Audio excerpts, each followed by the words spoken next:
welcome to the stage. Eva, you can be anything, do anything that you want. I can still hear the excitement in my mother's voice. As the elder of two and the only girl in the family, I felt the weight of the implied, even though you're a girl, that came with my mother's encouragement. She worked full-time in a job that allowed her to do the school drop-offs and pick-ups most days. And when we got home, she would get to work cleaning, tidying, cooking, all while making sure that my brother and I completed all of our homework, got to our appointments and after-school activities that, of course, she had organised. My dad usually came home just in time to join us at the dinner table for a meal that my mum had cooked and served. And the evening conversations often turned to the stories of our suffragette and feminist foremothers and how lucky I was to be growing up as a girl in this day and age. Family life was punctuated by a mummy explosion every few months. It was fairly directed at my dad because he had dared to ask, why is every weekend such a factory at our house? All you're doing is the shopping and the washing and the cleaning. When do we get to have some family time? In my mid-20s, when my now husband and I decided that we're going to move in together, I made sure to sit him down and have the talk. I said, listen, I work a very high-powered corporate job, often 40 hours a week. I'm not moving in with you to just be the housemaid. And he looked at me aghast and said, of course not. I wouldn't expect that of you, Eva. I'm very happy to help with the cooking and the cleaning, washing. I can even do some of the shopping. And I know you don't like gardening, so I'll take that on. It wasn't long, though, before I was doing more and more of the housework. I mean, it was just easier for me to do it all myself than have to explain to him exactly how and when it needed to be done, right? And then we had children. And as the stay-at-home parent, it obviously became really natural for me to just take on more and more of the household management, which now included all of the physical and mental load of raising our two beautiful daughters. By the time they were in primary school, I had gone back to work, although quite differently, I decided to run my own business so that I was able to do the school drop-offs and pickups most days. And when we got home, I got to work tidying, cleaning, cooking, all while making sure that my girls finished any schoolwork they had, got to the appointments and after-school activities that, of course, I had arranged. Their dad got home in time to join us at the meal table for a dinner that I had cooked and served before we started on the bedtime battles each night.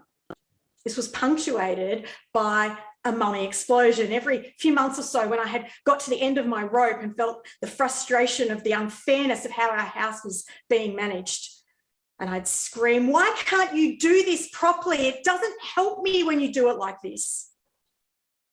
We were no longer lovers and no longer partners. In fact, we were barely more than housemates. What I craved was the connection and love with my husband. My head was swimming with all of the everything for everyone all of the time. And I went to bed each night with a deep sense of loneliness. In an attempt to fix it, I would occasionally turn to Google and Pinterest, print up a nice, pretty, age-appropriate chore chart, sit down and say to them all, listen, it's not fair. I can't do it all. I need your help. And you're old enough to now step up and help around the house. We'd put the chore chart up on the wall. And for a while, I would feel a sense of calm, like I'd made a difference and we were going to get back to a bit of balance. Eventually, though, I would find myself just going from slave mum to police mum. My head was still swimming and now I was completely drained. Worse off, there was nothing left for me. People kept telling me, you need me time, but there was nothing left for me to give to me or to my business, which started to feel like the neglected third child. By the time both of our girls were fully settled into high school, I was so tired. Like, you know, that first trimester pregnancy tiredness where you just have to lie down. apart from the bare minimum to keep my business afloat and the job of being my girls' Uber, getting them to and from their activities, I really just had to be horizontal. It didn't matter if it was the bed or the couch. And I will never forget the look of concern and love in my husband's eyes as he walked in one afternoon and asked, Eva, are you okay? Are you falling into another depression? I explained to him that this was not the same black cloud of sadness I'd experienced before. This was something new. It was like a sense of I just can't be stuffed. Knowing that it was now beyond my ability to fix this, I found myself sitting in the office of a psychologist with my head in my hands, covering my face in shame, tasting the warm, salty tears. I admitted to her exactly how many times that week my family had eaten takeaway because I just didn't have the energy to stay upright for long enough in the kitchen to put a meal together. I very quietly told her of the thoughts I'd had on the way to her office of having a car accident, just bad enough to land me in the hospital for a few days with a bit of an injury, just so that I could have a rest, just so that I could be taken care of. That's when I heard those shocking words, Eva, you are in burnout. I drove home determined to make a change. We were beyond Band-Aid fixes, and let's be honest, no pretty chore chart slapped on the wall had ever really made a difference. It was time for me to dig deep. It was time for me to take on the responsibility and the part that I was playing and stop being the victim in my own home. I was also very aware that if I didn't change things, what my children were growing up and observing and the role modeling that they were getting would just perpetuate that same cycle over and over and over again, that gender bias that exists in our homes. I'm very happy to report that, yes, overall household management is now a household responsibility in our house. And I've been able to grow my business with a single-minded focus that I had always dreamed of. Even better, though, is the connection that my family and I now have. We enjoy time together. We share in jokes and giggles and laughs all the time. And yes, even though our children are in their mid-teens, our girls still have this connection with us. And I know now you're all asking, how? How did I manage this?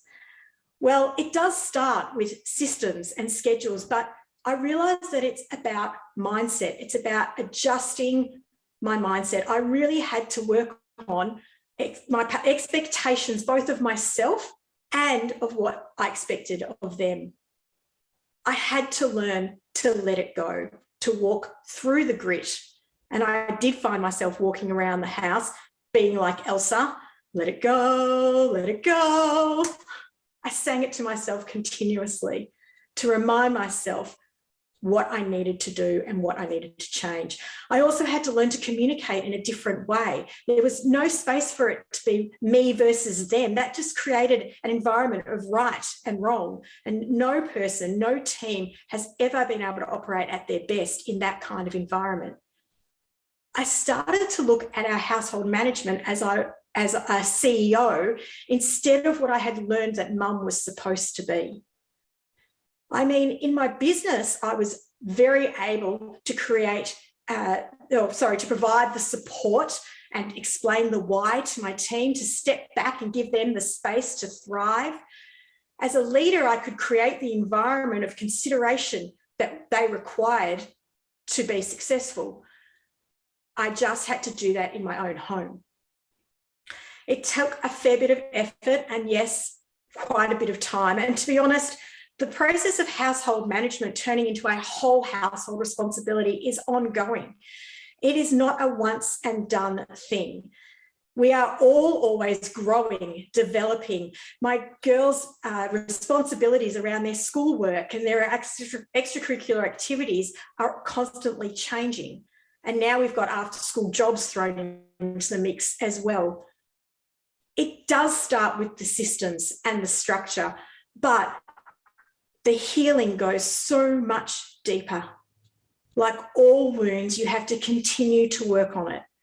Take into account different personalities in the home, everybody's stage of growth.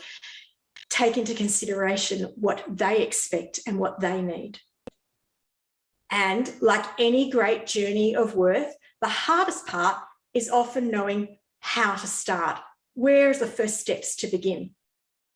As a thank you for your time listening to me today, it's a free booklet that I've created, a resource for you to sit down and work through those first few questions, those first steps to start beyond the system, but through the mindset so that you can turn your household management into a household responsibility.